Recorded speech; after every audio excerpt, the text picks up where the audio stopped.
The International Day of Democracy provides an opportunity to review the state of democracy in the world. Democracy is as much a process as a goal, and only with the full participation of the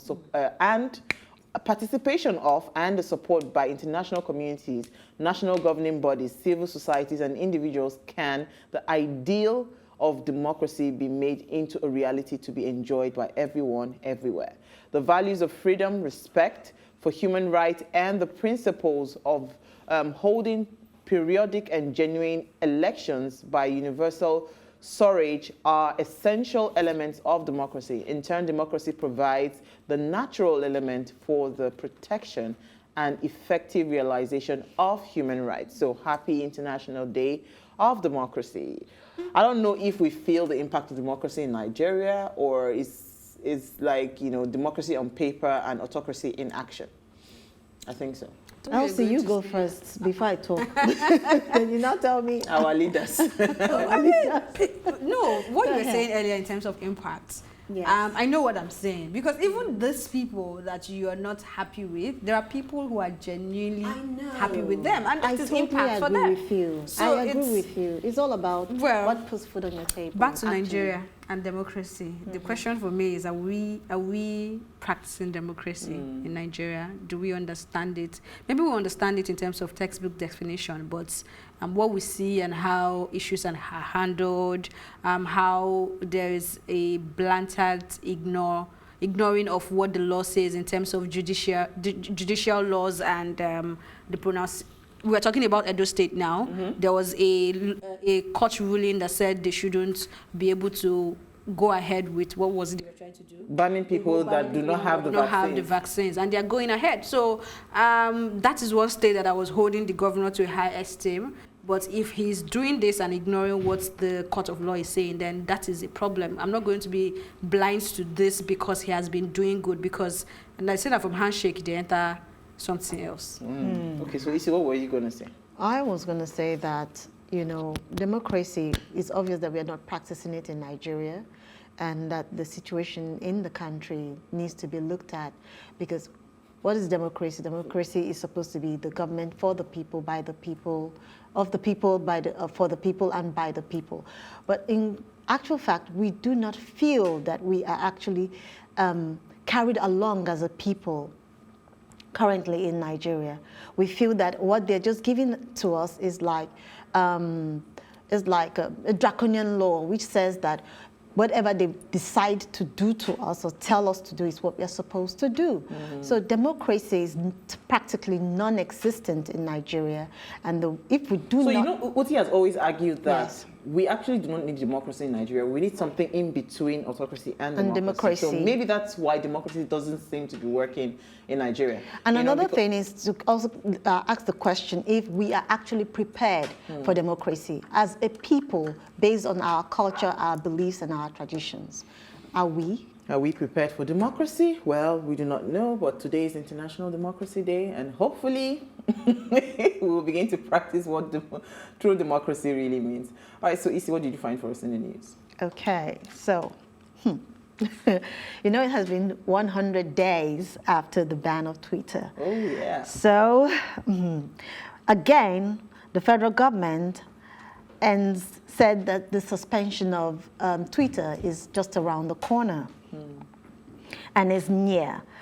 Though Premium Time says that it will be in a few days, but the Vanguard stated that it's going to, they didn't actually give a date. They just said it is near. Yeah, and I would actually accept that because it's coming from our Honorable Minister. Okay. So the federal government on Wednesday said that it was very close to resolving the issues it had with Twitter, and that led to the government placing a ban on the microblogger. Do we think that this is going to end anytime soon? Well, let me ask Elsie. You are the social media... The social media mogul. But unfortunately, I'm not working with Lai Mohammed, so I have no idea. Yeah. But I think it's stretched for a long time already, and they need to decide what they want to do and what the journey is going to be like, because Other countries are busy thinking of how to create things that are really significant and mind-blowing, and we are still talking about Twitter ban. You know, it's really backward thinking. So I hope that we get to the solution fast and we get back to using Twitter without VPN. Absolutely. Yeah. Same here. Okay, so Elsie, what did you find first? Okay, so the Federal Executive Council has approved 38.4 billion naira for the completion of some inherited road projects in 5 states of the Federation. Minister of Works and Housing Babatunde Raji Fashola made this known when he briefed the State House correspondents at the end of the council meeting presided over by the President Muhammadu Buhari. The states include Benue, Bayelsa, Anambra, Imo, and Nasarawa. I mean, it's just interesting to mention that, and I hope that piggyback off the report you gave us, I think it was on Monday when you were talking about the experience you had on the road. I'm not sure that state wasn't mentioned, that Osun State, right? But I hope they will get there and things will be done. But it was interesting for me to, while I was catching up on news today, it was, I like the way they were hammering on the fact that President Muhammadu Buhari presided over the FEC meeting today. And I'm like, that was supposed to be his job. But the extra emphasis on the idea that he's the one it's only in this country that we thank people for doing their job. You know, I don't know. But yes, we know he presided over it. So thank you for doing your job. Okay. All right. So my story is actually an interesting one because we had talked about, I think it was Monday, was it on Monday or Friday when we talked about state viability? I can't remember. It was Friday. Was on Friday. It was Friday. We were talking about state viability. So when I saw this story, I was just chuckling. I said, no, I have to take this news. And the chairman of the Revenue Mobilization, Allocation and Fiscal Commission, Elias Mbam or something, how do I pronounce his name? Lambasted the 36 state government and the 774 local government areas in Nigeria for not thinking of new ways to generate revenue for the Federation. Now, according to him, currently the federal government gets a total of 52.68%. States get about 26.72%, while local government gets 20.60% of the country's monthly allocation revenue allocated by the that's this Revenue Mobilization Committee, or whatever it is it's called, which operates under the presidency and disburses federal account allocation.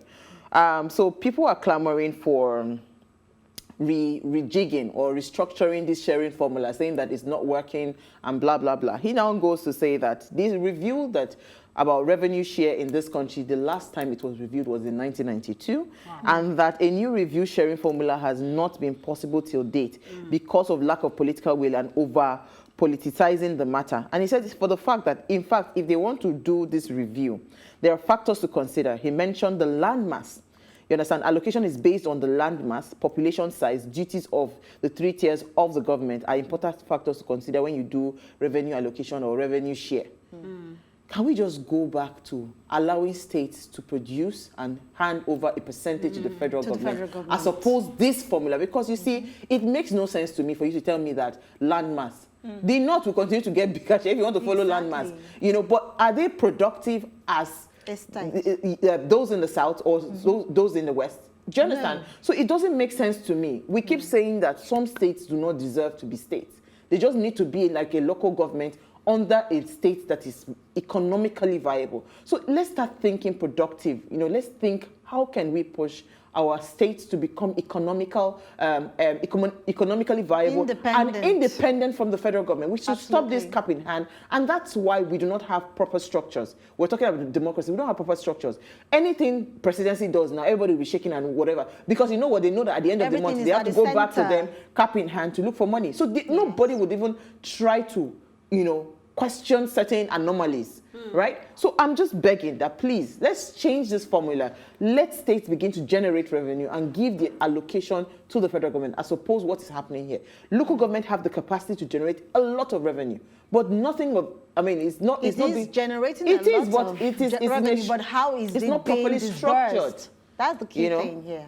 I like how he said they should focus on generating revenue and stop expecting a national cake, right? And in my head, I'm wondering, when we were children, you are home and your parents will give you enough food and you eat. Did you ever think of going to look for what to eat? It's not going to happen. It will continue. So there is no way you're going to have governors that would think of generating revenue. When you're always giving them food. You're already giving them revenue that is enough for them to at least take care of themselves, not even the people. So they should think of ways to increase the national cake and not how to share it. Uncle, let's just allow states to start to generate their income. All right, we'll take a break. Today we're discussing impact. Stay with us, we'll be right back.